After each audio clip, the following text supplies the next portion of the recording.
Welcome back! It's me, as me. Hello to everyone that is watching this right now. If you're new, welcome to the chaotic mess that is my channel. The inconsistent content is back. When I was a kid, I always wanted to be an adult, but now I just wanted to be a kid. I don't want this anymore. I'm tired. I want to be a kid again. But one thing that I like about being an adult is getting my own money. And when I get my own money, I get to buy the things that I want. And when I get to buy the things that I want, I fill the void that is here, that is empty within me. This video is gonna be a book haul. So I actually went to 2 trips. First trip to National Bookstore, I bought 5 books.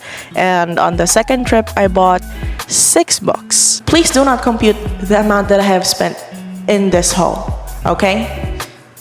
I'm stopping you right now. Don't compute it. Don't.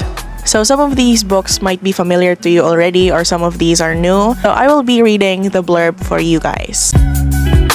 The first book that I have over here is The Secret Garden. So maybe you're familiar with this because it's been in the market for a very long time. I had a copy of this one before, but it was a different cover and I gave it to my friend. So this one, I decided to buy it because why not? I don't have a copy of the book anymore, so why not buy a new one? And it's only 199 pesos. The blurb of the book: when orphan Mary Lee Knox comes to live at her uncle's great house in Yorkshire Moors, she finds it full of mysterious secrets.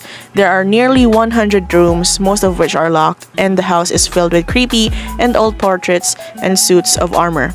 Mary rarely sees her uncle, and perhaps most unsettling of all is that at night, she hears the sound of someone crying down one of the long corridors. The gardens surrounding the odd property are Mary's escape, and she explores every inch of them, all except for the mysterious walled-in, locked garden. Then one day, Mary discovers a key. Could it open the door to the garden? I am predicting yes. As a mood and slow reader, finishing a book is a struggle. So, we will see what will happen.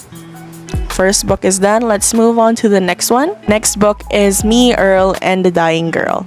So I've watched the motion picture of this book before, back in like 2013 with my brother, and we both cried while we watched the movie.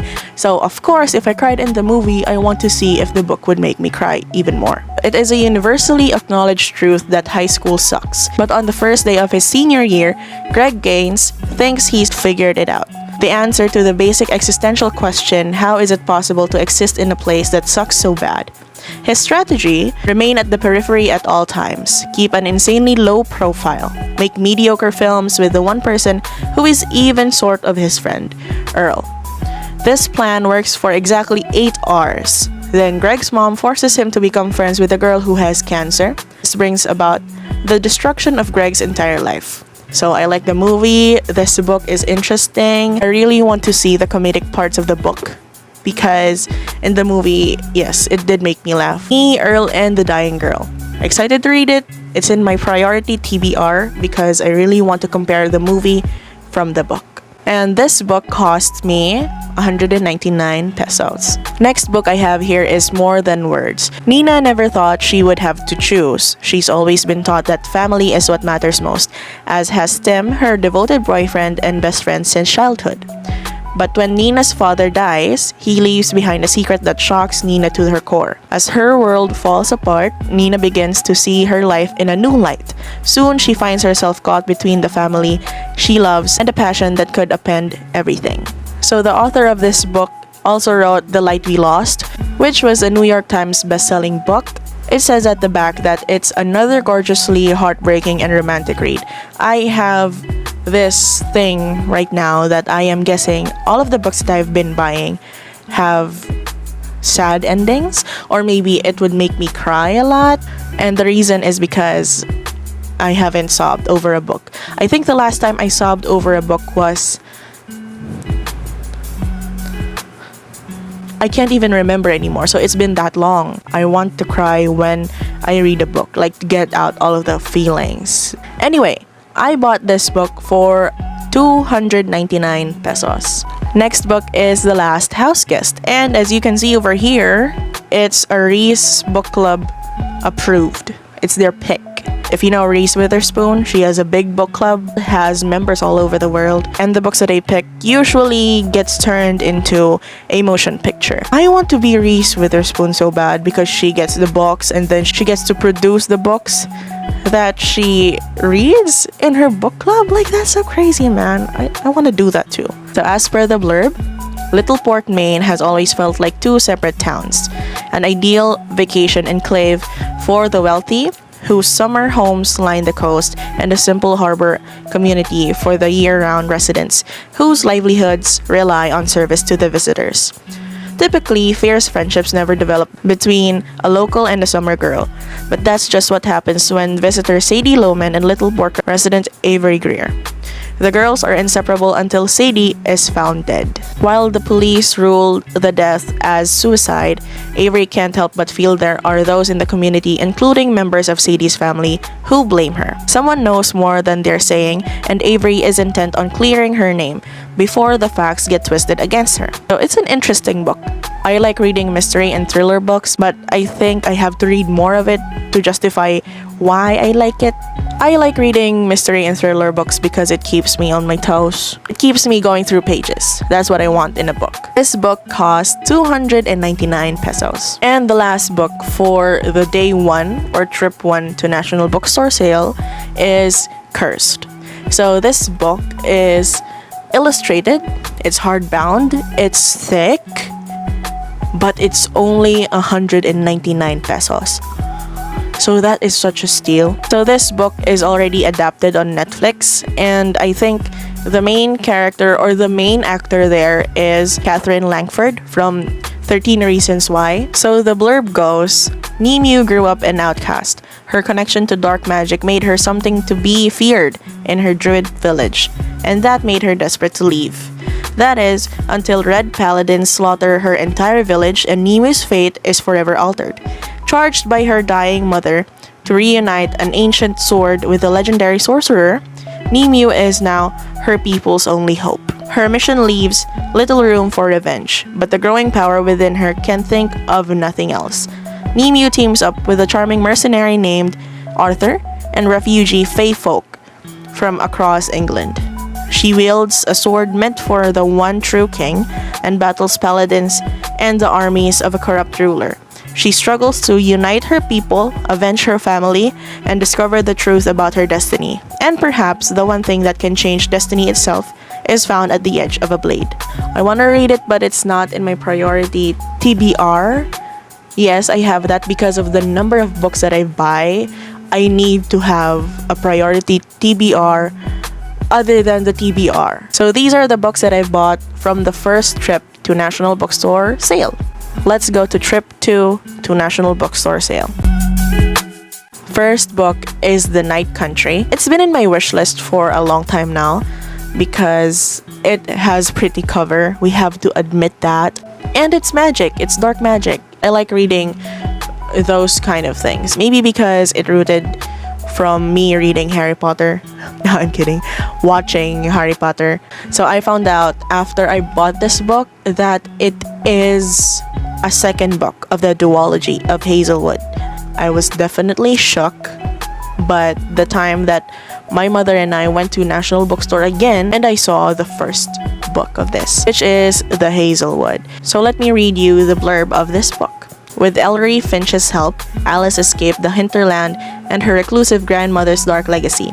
Now she and the rest of the dregs of the fairy tale world have washed up in New York City, where Alice is trying to make a new and magical life. But when Alice learns something is stalking the hinterland survivors, she suspects their death may have a darker purpose. Meanwhile, in the winking out world of the hinterland, Finch seeks his own adventure, and if he can find it, a way back home. As I remember, the paperback of this cost like 400 or 500 pesos, but now the hardbound copy that I have here is only 299. That's like a bargain for me. Next one is When the Sky Fell on Splendor. So I haven't read a lot of sci-fi books, so I wanted to try to get back into it. I'm trying to expand the genres that I've been reading because I don't want to stick to YA and to contemporary only. I'm taking small baby steps in going through the genres. So the blurb of this book goes, almost everyone in the small town of Splendor, Ohio was affected when the local steel mill exploded. If you weren't a casualty of the accident yourself, chances are a loved one was. That's the case for 17-year-old Franny, who, 5 years after the explosion, still has to stand by and do nothing as her brother lies in a coma. In the wake of the tragedy, Franny found solace in a group of friends whose experiences mirrored her own. The group calls themselves The Ordinary, and they spend their free time investigating local ghost stories and legends, filming their exploits for their small following of YouTube fans. It's silly, it's fun, and it keeps them from dwelling on the sadness that surrounds them. Until one evening, when the strange and dangerous thing they filmed isn't fiction, it's a bright light, something massive hurtling toward them from the sky. And when it crashes and the teens go to investigate, everything changes. So it's an interesting book. I keep saying this, I'm excited to read the book, but I really am. I think that it would get me into reading sci-fi again. So this book is 199 pesos. Next book is P.S. I Love You. So if you've read Love Rosie or watched the movie Love Rosie, the author is the same as this one. It's P.S. I Love You. And I do know that this would make me cry, because Love Rosie made me and my best friend cry. It was the movie. The book, that's something else. Holly and Jerry are the kind of perfectly happily married couple that others envy. Then, at the age of 30, Jerry is diagnosed with a terrible illness. Months after Jerry's death, Holly receives a package of letters that he's left for her, instructing her to perform a series of unexpected tasks. With the help of the letters and her fun, quick-witted girlfriends and recklessly endearing family that smothers, loves, and drives her crazy, Holly wobbles, weaves, and jokes her way toward a new life, even larger than the one that she's been forced to leave behind.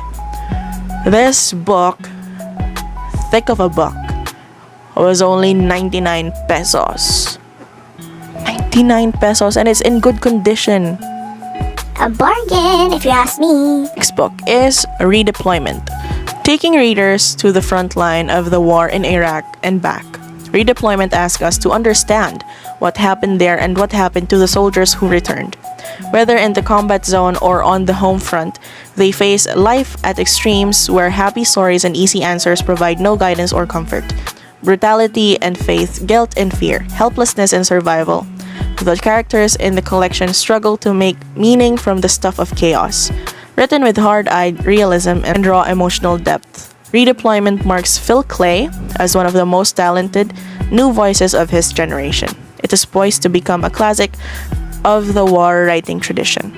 So this book was actually 80% off from 669 pesos. I bought it for, I think, 140 or 120. Also a National Book Award winner. Second to the last book is Safe Haven. So the writer, as you can see, it's big, it's Nicholas Sparks. So Safe Haven is about a mysterious young woman named Katie appears in the small North Carolina town of Southport. Her sudden arrival raises questions about her past. Beautiful yet self-effacing, Katie seems determined to avoid forming personal ties until a series of events draw her into two reluctant relationships. One with her plain-spoken neighbor Joe, and the other with Alex, a widowed store owner with two young children. Despite her reservations, Katie slowly begins to let down her guard, putting down roots in the community and becoming increasingly attached to Alex and his family. But even as Katie begins to fall in love, she struggles with dark secrets that haunt and terrify her, a past that set her on a fearful journey across the country to Southport. With Joe's support, Katie eventually realizes that she must choose between a life of transient safety and one of riskier rewards, and that, in our darkest hour, love is the only true safe haven. I just find the blurb of this book as beautiful. I just find it as comforting. So that's why I'm interested in reading this book. And this book cost 199. And the last book of the second trip to National Bookstore is Love Unscripted. For film projectionist Nick, love should mirror what he sees on the big screen. And when he fell for Ellie on the eve of the 2008 presidential election, it finally did.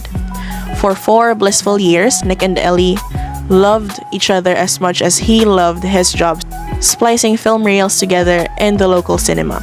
Life seemed picture perfect. But now Ellie has moved out and Nick's trying to figure out where it all went wrong. With Ellie gone and his life far from the happy ending he imagined, Nick wonders if their romance could ever again be as perfect as it was the night they met.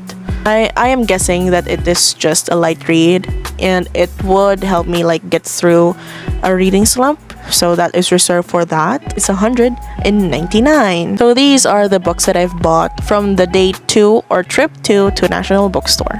If you want to read the books that I've mentioned, please do check the trigger warnings first before you proceed to reading, because I am not sure with what you're comfortable and uncomfortable with, what topics you want to read about. Just to be sure, check the trigger warnings first. You can click the link down below to check the trigger warnings. So that is it for today's video. Be kind, read a book, do whatever you want as long as it's good. See you guys next time.